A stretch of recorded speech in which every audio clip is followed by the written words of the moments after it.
The Jim Crow era in America has began. The Jim Crow era is going to begin right after the American Civil War in about the 1870s and continue all the way up to the Civil Rights Movement in the 1960s. The Jim Crow era takes place during a time what we call construction, which simply means that America is rebuilding. Before we go any farther, we need to look at the background and the context of what is going on. As our sequence of history always works, we look at the background, then key people, events, and places, and then at the lasting impacts. So, as we begin level 1, let's look at the background of Jim Crow in early America. Beginning in the late 1800s, southern states imposed restrictions that hindered African Americans' ability to vote. Some states required a poll tax, usually an amount that was too much for poor African Americans to pay. Mississippi even went as far as to require a literacy test. A literacy test is where they required the people to be able to read. During this time, it was rare that an African American could be able to read because most of them were coming out of slavery. Slave owners did not want their slaves to be educated because with knowledge comes power, and that power would undermine anything that the slave owners would try to do. The poll tax was set so high that many of these poor African Americans simply could not pay. These are examples of Jim Crow laws. And as we've already discussed, the Jim Crow law, again, is simply a law that was used to discriminate and segregate and keep down African Americans, especially in the South. As we move forward, it is very important to know the Civil Rights Act of 1875 prohibited segregation. That means that it was not allowed. However, in 1883, the United States Supreme Court overturned this ruling, which in turn allowed southern states to legally establish racial segregation in public places. This landmark case is known as Plessy versus Ferguson, which we'll learn more about in the next level. But you need to get that in your vocabulary, as Plessy versus Ferguson will become one of the most landmark decisions in history as it relates to civil rights. So legally, the South was able to get away with some of these laws.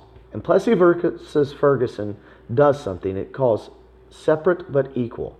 Here's what that would mean. It would mean that you could have white buses, white schools, black schools, so on and so forth, as long as they had equal opportunities. Many of the photos you'll see as you're doing your vocabulary, you will see a lot of white restrooms and black bathrooms, drinking fountains, so on and so forth.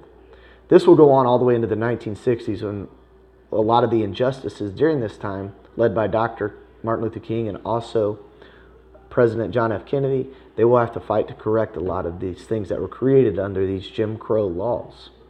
So again, Plessy versus Ferguson establishes the precedent of separate but equal.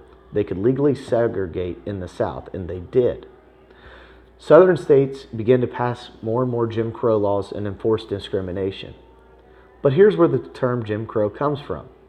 It's not an actual person. He was actually a character from a minstrel or variety show, and he was used to put down and make fun of black African Americans. This is kind of like a similar show, what we would see now on like Saturday Night Live or Mad TV, where they make fun of people all the time. The character was portrayed in a very negative way and gave a very negative persona to African Americans who were coming out of slavery, and it gave the idea of that whites were better than blacks in the South, and it really promoted this idea. And so these laws that were used to keep down African Americans became associated with this character, Jim Crow, from this show, and that's where the term comes from. So, as with anything, this continues to become an ongoing issue.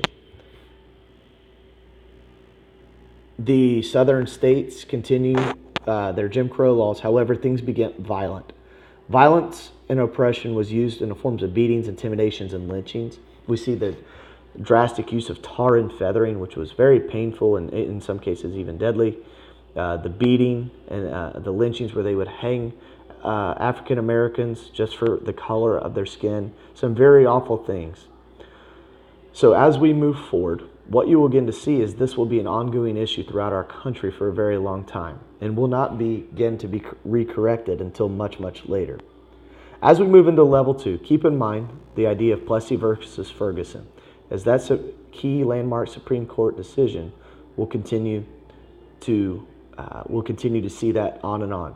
Also, this key landmark decision is mentioned several times on your end of course test, according to old questions. Also, with the violence and oppression and beatings and lynchings, we are going to see the rise in the Ku Klux Klan, who will be used to intimidate and strike fear into many African Americans and many of their sympathizers and supporters, and it will cause a very sad and dark time in our country. As always, thanks for watching, and let me know if you have any questions.